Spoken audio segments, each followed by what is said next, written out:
우리 함께 나눌 말씀은 갈라디아서의 말씀입니다.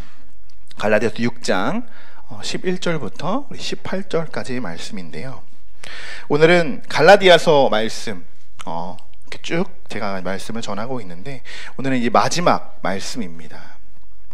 제가 한번 갈라디아서 말씀을 언제부터 한번 이렇게 전했는지 제가 한번 자료를 찾아봤더니 2019년 1월부터 제가 정확히 이 갈라디아서 말씀 강의 1번을 시작했더라고요. 그리고 이제 1년 동안 그렇게 저희가 말씀을 함께 나누고, 오늘 이렇게 2019년에 제가 전하는 마지막 수요 공감 예배, 다음 주는 이제 성탄절이고요. 그 다음 주에는 송구영신 예배입니다. 이렇게 해서 제가 드리는 마지막 말씀이 되겠는데요. 여러분들은 지금까지의 내용 중에서 어떤 내용이 여러분의 마음을 가장 울리셨나요? 마음을 움직이셨나요? 또 기억나는 단어들, 또 여러 사건들 분명히 많이 있을 것입니다.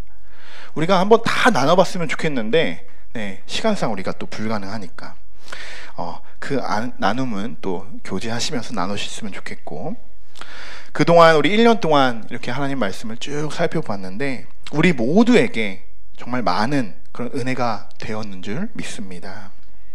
그럼 오늘 마지막 갈라디아서 말씀 6장 우리 11절부터 18절까지의 말씀인데요, 우리 한 절씩 저와 교독하도록 하겠습니다.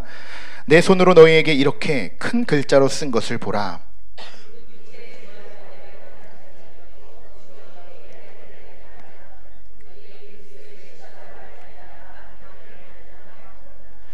할례를 받는 그들이라도 스스로 율법을 지키지 아니하고 너에게 할례를 받게 하려 하는 것은 그들이 너희의 육체로 자랑하려 함이라.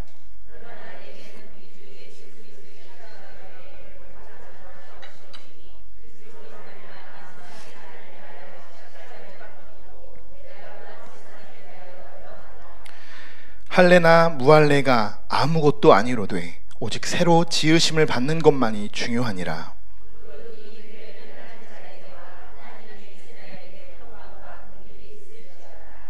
이후로는 누구든지 나를 괴롭게 하지 말라.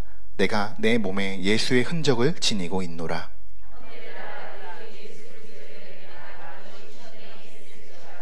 아멘.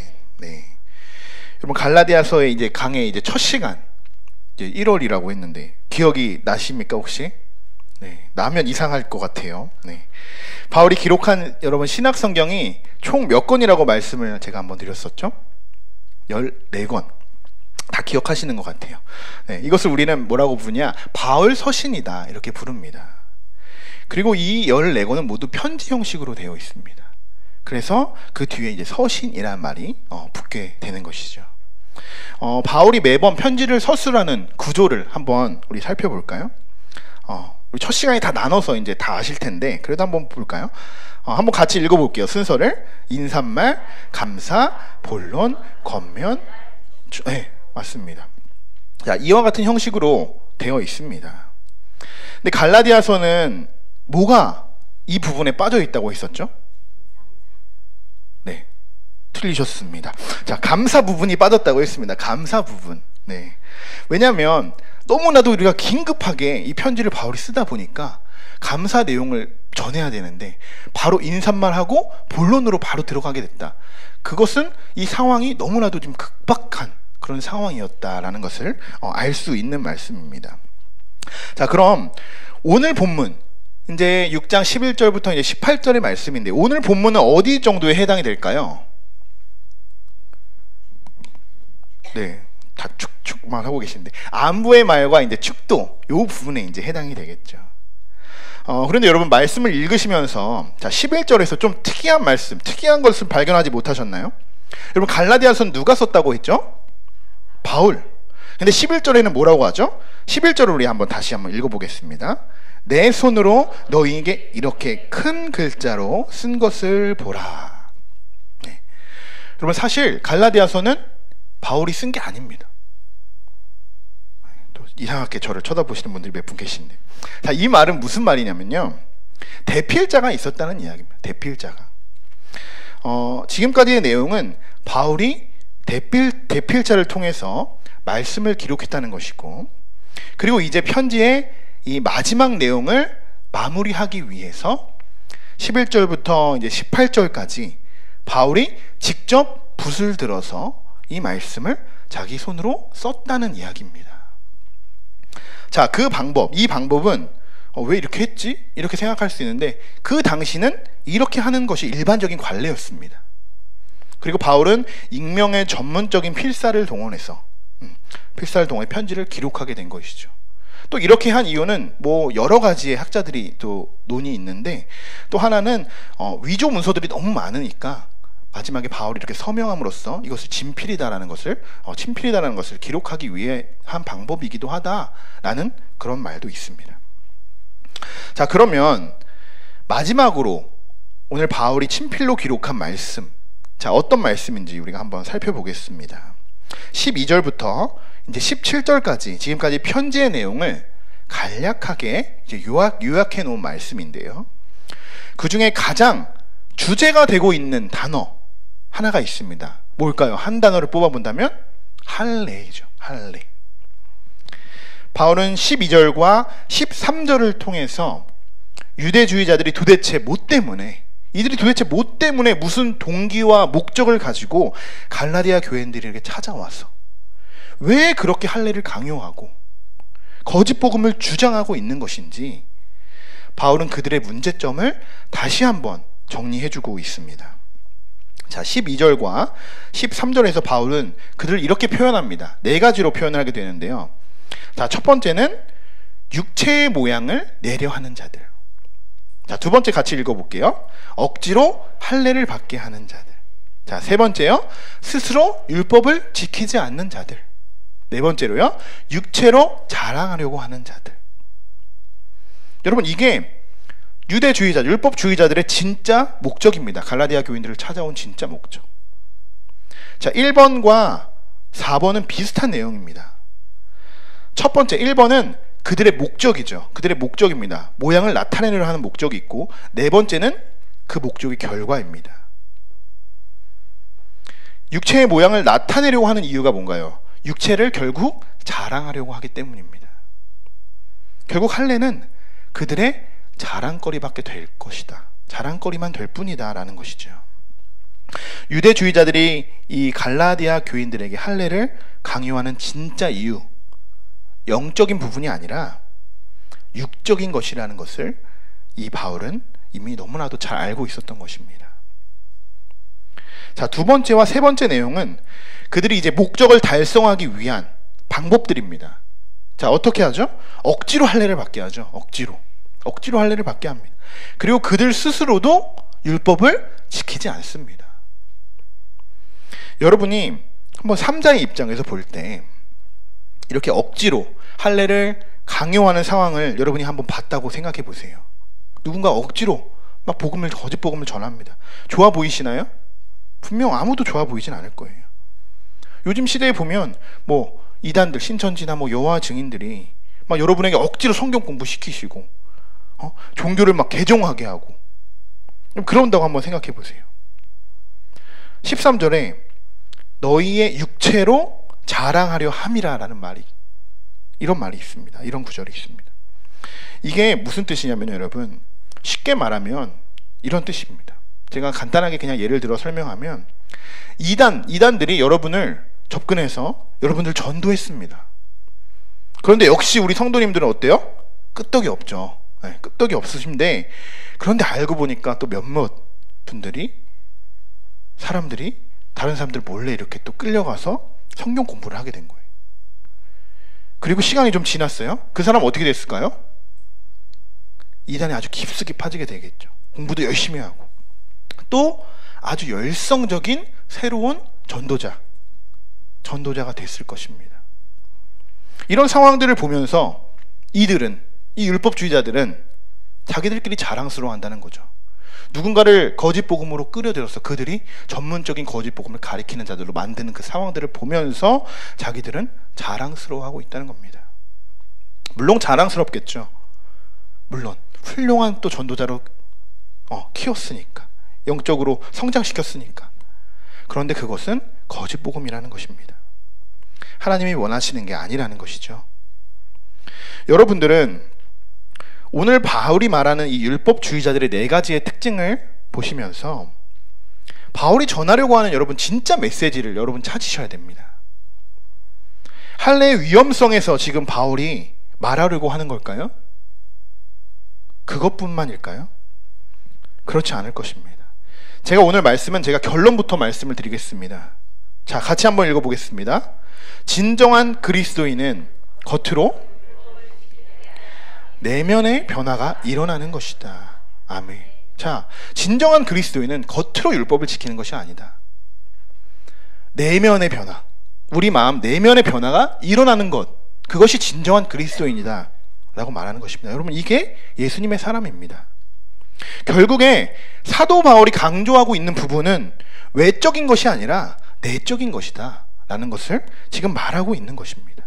여러분도 이것을 느끼셔야 됩니다. 계속적으로 바울이 모든 서신에서 같이 말하고 있는 것입니다. 여러분이 아무리 예배를 많이 드린다고 해도, 수많은 봉사를 하고 또 헌신한다고 해도 결국 여러분 내면이 변하지 않는다면 13절의 말씀처럼 그 모든 것은 그냥 여러분의 자랑이 될 뿐입니다. 육체의 모양을 나타내는 자들과 여러분 그것이 뭐가 다르겠습니까? 우리의 내면이 변하지 않는다면 그 열심은 결국 누구를 위한 열심이고 열정이었습니까? 여러분 안에 하나님이 계십니까? 아멘. 여러분 왜 이렇게 자신감이 없으세요? 여러분 안에 하나님이 계십니까? 아멘. 여러분 안에 분명히 예수 그리스도가 계십니까? 아멘. 자, 그러면 이제부터는 여러분 안에 있는 예수 그리스도만을 여러분 자랑하시기 바랍니다. 얼마든지 자랑하셔도 됩니다, 여러분. 여러분, 우리들이 왜 이렇게 자랑하고 싶은데, 예수님을 자랑하고 싶은데도 내면의 변화가 일어나지 않아서 자랑할 수 없는데 왜 내면의 변화가 일어나지 않을까? 이유는 아주 간단합니다. 내면의 변화가 일어나면 어떻게 해요, 여러분? 죄가 사라져야겠죠. 근데 우리는 우리의 죄 때문에 예수님이 드러나지가 않는 거예요. 그러다 보니까 예수님보다 내 죄가 더 크니까 예수님이 보이질 않아요. 그러니까 예수님을 자랑할 수가 없죠. 자랑하기커녕 예수님이 기억나지도 않습니다. 아주 잠시뿐이죠. 우리 눈앞에는 지금 더 큰 죄의 문제들이 나를 가로막고 있다는 것입니다. 하지만 여러분 안에 예수님이 계신다고 여러분 고백하셨잖아요. 그러면 예수님이 우리의 마음을 움직여 주실 수 있도록 여러분의 죄를 그리고 자아를 우리가 어떻게 해야 될까요? 죽여야 합니다. 우리의 자아를 내려놔야 됩니다. 자아를 내려놓고 자아를 죽인다는 거 여러분, 그냥 내가 무조건 다 그냥 져준다는 뜻이 아닙니다. 다 모든 것을 그냥 내가 포기한다, 내 인생에서 모든 것을 내가 그냥 다 내려놓는다, 이런 뜻이 아닙니다. 그럼 무슨 뜻이냐? 그 안에서 하나님의 뜻이 무엇인지를 우리가 찾아가는 것입니다. 그것이 바로 자아를 내려놓는 것이죠. 하나님의 뜻이 무엇일까? 그거를 우리가 한 번 더 생각하고 하나님의 뜻을 찾고 그대로 행하는 것이 여러분 자아를 내려놓는 방법 중에 하나입니다. 제가 정말 내적으로 사랑하는 우리 성도 여러분, 우리의 마음이 예수님의 마음을 닮아가고 또 예수님의 형상을 나타내는 주님의 귀한 자녀가 되기를 주님의 이름으로 축복합니다. 자, 오늘 말씀 제목이 여러분 뭐죠? 말씀 제목은 나의 자랑 예수라는 제목입니다. 나의 자랑 예수. 자, 그러면 왜 나의 자랑 예수인지, 자, 14절 말씀을 같이 한번 읽어보겠습니다. 그러나 내게는 우리 주 예수 그리스도 십자가 외에 결코 자랑할 것이 없으니 그리스도로 말미암아 세상이 나를 대하여 십자가에 못 박히고 내가 또한 세상을 대하여 그러하니라. 아멘. 자, 유대주의자들, 율법주의자들의 자랑은 뭐라고 했죠? 육체의 모양을 나타내는 것, 외적인 것을 이야기하죠. 자, 지금 바울은 뭐라고 합니까? 예수 그리스도의 십자가 외에 결코 자랑할 것이 없다, 이렇게 강력하게 이야기합니다. 그러면 이쯤에서 우리 스스로에게 질문을 한번 던져봐야겠죠. 나는 지금 무엇을 자랑하고 있는가? 내 삶 속에서 나는 지금 무엇을 자랑하고 있는 것인가? 정말 육적인 것인가? 아니면 십자가의 복음인가? 이 부분을 지금 갈라디아 교인들에게도 바울이 지금 묻고 있는 것입니다. 오늘날 우리에게도 한번 던져볼 수 있는 질문들이겠죠. 여러분에게 정말 십자가가 여러분의 자랑거리가 여러분 되십니까? 십자가가 그냥 여러분의 삶의 그냥 방해 요소가 되도록 작용되고 있지 않습니까? 혹은 십자가가 여러분에게 걸림돌이 돼서 여러분의 앞길을 지금 막는다고 생각하는 분도 혹시 있을 수도 있습니다. 이런 분들에게 사도 바울은 고린도전서 1장 18절, 우리가 잘 아는 말씀이죠. 십자가의 능력에 대한 말씀입니다. 우리 같이 읽어볼까요? 십자가의 도가 멸망하는 자들에게는 미련한 것이요 구원을 받는 우리에게는 하나님의 능력이라. 네, 아멘. 분명히 여러분, 우리에게 십자가 도가 여러분 정말 미련한 것입니까? 아니면 정말 하나님의 능력이십니까? 여러분, 십자가는 구원을 받는 우리들에게 능력으로 다가와야 되는 줄 믿습니다. 분명히 말씀드리면 여러분, 십자가는 우리의 걸림돌이 아닙니다. 우리의 자아가, 우리의 죄가 십자가보다 더 크기 때문에 십자가가 지금 내 앞에 걸림돌이 되는 것입니다. 여러분, 신앙적으로 성숙되어지려면 이 작업을 꼭 고쳐야 됩니다. 어떤 작업이냐? 뭐냐면 내 앞에 놓여진, 내 삶에서 내 앞에 놓여진 내 십자가, 이 십자가와 대면하는 것입니다. 생각해 보세요, 여러분. 여러분이 어떤 문제에 놓였을 때 십자가를 대면해서 그 문제를 풀어나갈 때가 많으셨나요? 아니면 십자가를 외면하고 그 십자가 주변으로 피해 가실 때가 더 많으셨나요? 대부분 사람들은 돌아가죠. 십자가를 돌아갑니다. 외면해버립니다. 내 안에 예수님이 없는 것 같이 행동하고 내 뜻대로 판단하고 그냥 내 방식대로 할 때가 여러분 더 많지 않았습니까? 그때는 왜 그렇게 선택하신 걸까요? 왜 우리가 선택하게 된 걸까요? 왜 십자가를 돌아갈 수밖에 없었을까요? 내 앞에 놓여있는 십자가가 불편하니까. 십자가가 나에게 걸림돌이처럼 느껴지니까. 그리고 예수님이 내 안에 있다는 게 불편하니까. 그렇기 때문에 십자가 자체가 나에게 걸림돌이 되었기에 십자가를 나 스스로 피해갔던 것입니다. 여러분, 이제부터 여러분 더 이상 십자가를 피해 말이 안 나네. 죄송해요. 십자가를 피해서 이렇게 돌아가셨던 분들이 계시다면 여러분 더 이상은 피해 다니시지 않기를 바랍니다. 여러분 안에 아까 예수님이 계시다고 고백하셨잖아요. 분명히 계시다고 고백하셨는데 그러면 그냥 여러분 그 사실을 그냥 인정하시기 바랍니다. 그 사실을 믿고 인정하고 예수님과 십자가와 예수님과의 그 선한 싸움, 오늘은 이렇게 말씀드리고 싶네요. 하나님, 예수님과 우리가 선한 싸움을 우리가 한번 해보자. 그리고 한번 그 십자가를 우리가 한번 받아들여 보자. 그래야 여러분 안에 정말 놀라운 변화들이 일어납니다. 이것을 경험해 보신 분들은 아실 거예요. 제가 더 설명하지 않아도 십자가가 걸림돌이 아니라 하나님의 능력으로 다가오신 분들은 분명히 아실 겁니다. 그런 분들은 어떻게 해요? 말씀드리지 않아도 십자가를 자랑할 수밖에 없게 됩니다. 여러분 언제 십자가와 한번 싸워보시겠습니까? 여러분이 십자가와 복음과 이 맞서 싸우다 보면 하나님이 분명히 여러분의 마음 만져주실 것입니다. 그렇지만 그냥 계속적으로 그 십자가만 바라보고 있는 사람들, 어떻게 해야 되지? 어떻게 해야 되지? 또 돌아갈까? 그냥 바라보고 있는 분들, 그런 분들에게는 여러분 어떻게 해요? 아무 일도 일어나지 않습니다. 결국 내 방식대로 또 돌아가게 됩니다. 여러분, 이 단계를 여러분들이 경험하셔야지만, 십자가 한번 대면해 보셔야지만 정말 나의 자랑은 예수 그리스도다. 나의 자랑은 예수 그리스도. 한번 우리 해볼까요? 나의 자랑은 예수 그리스도다. 한번 해보겠습니다. 나의 자랑은 예수 그리스도다. 네, 이런 고백이 나올 수 있다는 것입니다, 여러분. 신앙적으로 이런 귀한 경험, 전 너무나도 귀한 경험인 것 같습니다. 우리 감리교는 이 체험도 굉장히 중요하게 여기는 그런 교단이기 때문에 저는 이런 귀한 경험 여러분 해보셨으면 좋겠습니다. 저와 같이 또 우리가 함께 우리가 십자가를 대면해 보시길 소망합니다. 우리가 한 번은 나무가 정말 뽑힐 정도로 한번 기도해 봐야 되지 않겠습니까? 정말 다리가 저려가지고 일어나다가 넘어지고 막 그렇게 정도 무릎 꿇고 한번 우리가 기도해 봐야 되지 않겠습니까? 밤을 새서 우리가 말씀도 한번 읽어보고 도대체 하나님의 마음이 어떤 마음인지 우리가 또 하나님께 따져도 보고 한번 이래야 되지 않겠습니까, 여러분? 십자가와 한번 대면해 봐야 됩니다, 여러분. 분명히 이 정도의 노력도 없이, 이 정도의 간절함도 없이 그냥 하나님의 축복을 구한다. 십자가만 바라보고 하나님, 나 예배 왔습니다, 축복해 주세요. 우리가 이렇게 천국만 가고 싶어 한다. 그건 여러분 율법주의자들과 분명히 다르지 않다는 것입니다. 여러분이 경험해 보셔야 하나님이 어떠한 하나님인지도 분명히 알게 되는 것이죠.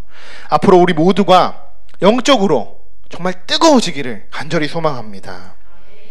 여러분, 스티그마라는 말 한번 들어보신 적 있으세요? 스티그마. 네, 스티그마라고 하니까 제가 예전에 했던 팀 이름이 스티그마였는데, 네, 뭐를 나타내는 팀인지는 잘 모르고 뿔뿔이 흩어졌습니다만, 자, 스티그마라는 이 말은 라틴어로 흔적, 낙인이라는 뜻입니다. 자, 한번 읽어볼까요? 어떤 대상에게 부정적인 편견이나 고정관념을 강하게 갖는 것. 네. 여러분, 제가 좀 전에 십자가가 여러분의 걸림돌이 되는 것은 아니냐 이렇게 한번 여쭤봤습니다. 그리고 그 걸림돌이 되는 십자가와 우리가 한번 싸워서 이겨봐야 된다. 십자가를 우리가 정말 능력으로 받아봐야 된다라고 했습니다. 자, 흔적이라는 것은 십자가 대면에서 그 단계를 뛰어넘는 사람들에게 나타나는 표징입니다. 스티그마라고 불리는 이 단어는 그냥 일반적으로 우리가 상처가 생기고 아물어지고 그냥 낫고 그런 흔적을 말하는 것이 아니고, 이 흔적, 여기서 말하는 흔적은 낙인과 같은 흔적을 이야기하는 것입니다. 한번 낙인된 것은 여러분 절대 지워지지 않습니다. 사도 바울은 17절에 이렇게 고백하죠. 같이 한번 읽어보겠습니다. 내가 내 몸에 예수의 흔적을 지니고 있노라. 아멘. 아멘이 저절로 나오는 말씀이에요. 내가 내 몸에 예수의 흔적을 지니고 있노라. 우리도 사도 바울과 같이 예수 그리스도의 흔적을 지니고 살아가길 소망합니다. 지금 여러분, 우리들에게는 다 예수님의 흔적이 있어야 되는 것이죠. 누가 봐도 예수님의 흔적이 있어야 되는 것입니다. 여러분, 내면의 내적인 변화가 우선입니다. 그리고 나서 외적인 것은 어때요? 자연스럽게 변화가 되는 것이죠. 즉, 우리 안에 예수님이 정말 나를 통해서 일하실 때, 그럴 때 우리에게 예수님의 흔적을 우리가 지니게 됩니다. 여러분, 이럴 때 여러분이 예수님을 자랑하게 되는 것이고, 여러분, 예수님의 흔적, 이런 분들이 간혹 있을 수 있어요. 십자가를 우리가 분명히 대면하고 또 십자가의 능력을 경험했음에도 불구하고, 예수님의 낙인이 찍혀 있음에도 불구하고 그 낙인을 부끄러워하는 사람들. 예수님의 흔적, 결코 부끄러운 것이 아닙니다. 오히려 더 찍고 싶습니다. 저는 더. 누가 봐도 예수님의 사람이라고 저는 보이고 싶습니다. 그런데 그러려면 내적의 변화가 우선이라는 말이죠. 내적의 변화. 자, 오늘 17절의 이 말씀처럼 예수님의 흔적, 여러분 우리 같이 한번 지니고 우리가 살아가길 소망합니다. 이제 말씀을 마칠 건데요, 저는 설교자의 입장에서 이번 갈라디아서 말씀이 참 은혜가 되었던 것 같습니다. 굉장히 제가 중심적인 내용들이 굉장히 많아요. 한 그 문장 안에서도. 그런데 많이 제가 이제 그 부분들을 너무 내용이 많다 보니까 다 다루지를 못했습니다. 그리고 저의 인생에서는 굉장히 첫 번째 강해의 설교였어요. 저의 개인적으로도 굉장히 의미 있는 그런 말씀입니다. 사실 이것을 시작하게 될 때는 청년부 2019년의 주제가 이 갈라디아서 2장 20절의 말씀이었어요. 내가 그리스도와 함께 십자가에 못 박혔나니. 이게 그 대한 말씀이었는데, 그 말씀을 주제 말씀으로 정해놓고선 우리가 함께 말씀을 나누는데, 이 문맥이 그냥 어떤 건지도 모르고 그냥 우리가 주제 말씀으로 갈 수는 없겠다라고 생각되어서 전체적으로 이렇게 강해의 말씀을 시작하게 되었던 것입니다. 그렇게 감동으로 시작하게 된 것인데, 그렇게 이제 한 주 한 주 말씀을 전하다 보니까 분명히 율법 속에 빠져 있는 제 자신도 살펴볼 수가 있었습니다. 분명히 죄에 지배당하고 있는 저의 모습도 발견할 수 있었습니다. 그리고 특별히 무서운 사람, 여러분 아시죠? 무서운 사람을 제가 한번 만났었어요. 이 과정 중에. 네. 무서운 사람. 그 사람을 만났던 이야기를 드린 적도 있고, 그때 저가 어땠냐. 완전히 율법적인 신앙에 제가 무너졌죠. 완전히. 네. 전도사 김현태와 인간적인 김현태 사이에서 완전히 무너졌던 저의 신앙을 되돌아볼 수 있었습니다. 그래서 여러분에게 솔직하게 저의 율법적인 또 사랑과 또 봉사를 실천하지 못했던 그런 부끄러움도 제가 여러분 앞에 솔직히 고백한 적도 있습니다. 그래서 그 이후로부터 사랑과 용서, 믿음, 이런 내적의 변화에 저도 더 집중하게 되었고, 저도 아직도 예수 그리스도의 이 스티그마, 예수 그리스도의 흔적을 남기려고 지금도 많은 노력을 하고 있습니다. 여러분 힘들 때 갈라디아서의 말씀들을 한번 이렇게 다시 한번 피셔서 천천히 한번 읽어보시기 바랍니다. 이 안에 정말 예수님의 그 말씀, 예수님의 복음이 정말 깊숙이 녹여져 있습니다. 여러분이 찾는 그 모든 질문에 분명히 해답을 얻을 수 있습니다. 성경은 하나님을 알 수 있는 계시 중에 하나이기 때문이죠. 오늘은 갈라디아에서의 이제 마지막 시간인데, 그래서 이제 말씀을 마쳤잖아요. 6장까지의 말씀을 마쳤는데, 그래서 우리가 이 시간에는 함께 결단하는 시간을 좀 가져보면 어떨까, 이렇게 한번 결단하는 시간을 가져보려고 합니다. 우리가 그냥 말씀만 듣고 우리가 또 끝나는 것이 아니라 그 말씀을 우리의 삶에 분명히 적용해야겠죠. 그래서 제가 간단히 결단 서약서를 준비했습니다. 너무 부담을 가지시진 않으셔도 됩니다. 네. 그냥 우리가 다 같이 큰 목소리로 우리가 이 말씀을 하나님의 말씀으로 붙들고 살아가야겠다라는 말씀을 우리가 결단하며 한번 같이 읽어보도록 하겠습니다. 자, 같이 읽어보겠습니다. 결단 서약서. 나는 앞으로 예수님의 사람으로서 하나님 앞에서 다음과 같이 살 것을 약속합니다. 하나, 사람으로서 율법이 아닌 믿음으로 예수님을 따르겠습니다. 둘, 나는 예수님의 사람으로서 외적인 것보다 나의 내면에 계신 예수님을 증거하고 십자가의 능력을 나타내며 살아가겠습니다. 셋, 나는 예수님의 사람으로서 우리 공동체를 위해서 기도하고 서로를 진심으로 사랑해주는 신앙의 동역자가 되기를 노력하겠습니다. 넷, 예수님의 사람으로서 예수님이 보여주셨던 용서를 실천하겠습니다. 다섯, 나는 예수님의 사람으로서 자아를 죽이고 오직 하나님 앞에 순종하며 살아가겠습니다. 여섯, 나는 예수님의 사람으로서 앞으로 있을 기도 훈련과 전도 훈련에 적극적으로 참여하겠습니다. 자, 갈라디아서 강의 마지막 시간을 보내며 2019년 12월 17일 서약장 서약하셨습니다. 여러분 결단하셨습니다. 네. 우리 기도 훈련과 전도 훈련에 분명히 적극적으로 참여해 주신다고 했습니다. 네, 감사합니다. 자, 그러면 이제 바울의 축도로 오늘 말씀을 마치려고 합니다. 원래 여러분 축도는 아무나 할 수 없습니다. 네, 저도 못합니다. 목사님들만 가질 수 있는 영적 권한입니다. 그러나 우리는 한번 해봅니다. 오늘 어떻게 할까요? 말씀 안에 있는 축복의 기도이기 때문에, 축도이기 때문에 우리가 서로를 향한 이 축복의 마음으로 또 하나의 축복을 하나님께 올려드리는 마음으로 18절의 말씀, 이 축도의 말씀을 읽고 오늘 말씀을 마치고 우리 함께 찬양하도록 하겠습니다. 우리 같이 읽겠습니다. 형제들아, 우리 주 예수 그리스도의 은혜가 너희 심령에 있을지어다. 아멘.